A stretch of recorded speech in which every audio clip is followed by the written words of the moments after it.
ওকে নন্দীগ্রামে হারিয়েছি, ভবানীপুরে হারাবো। অগ্নিমিত্রা পালকে বলেছে তোদের সবাইকে হারাবো, ওকে ভবানীপুরে হারাবো, নন্দীগ্রামে হারিয়েছি।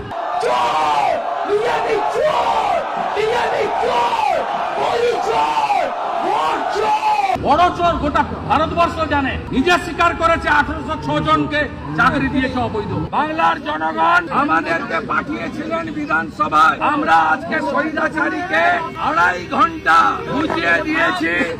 2,33,27,000 রাষ্ট্রবাদী জনগণের ভোট আপনারা দিয়ে প্রকৃত লোকদের পাঠিয়েছেন। ভেবেছিল বিরোধী দলনেতা শুভেন্দু অধিকারীকে এই মমতা, চোর মমতার বক্তব্যের সময় বাইরে রেখে ফাঁকা মাঠে গোল করব।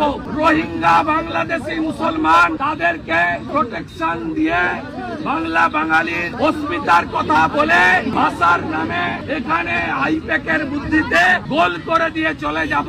আমরা মমতা ব্যানার্জিকে 10 গোল খাইয়ে গোল খাইয়ে আজকে তাকে বাড়ি পাঠিয়েছি। উনি তার 14 বছর 5 মাসে কখনো এই ধরনের বিরোধিতার সামনে পড়েনি। বিজেপি তার 65 জন এমএলএ টিম আজকে এলওপি বাইরে থাকলেও 64 জন এলওপির ভূমিকা নিয়েছে। Hats off to team BJP in Paschimbanga বিধানসভা।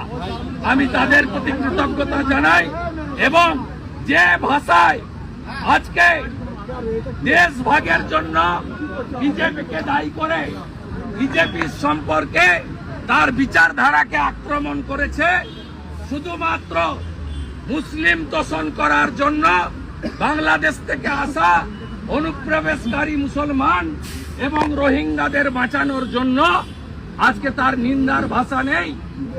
অমিত শাহজি চোর, মোদি চোর, যে ভাষা আপনারা শুনেছেন আমরা এটা মেনে নিতে পারি না।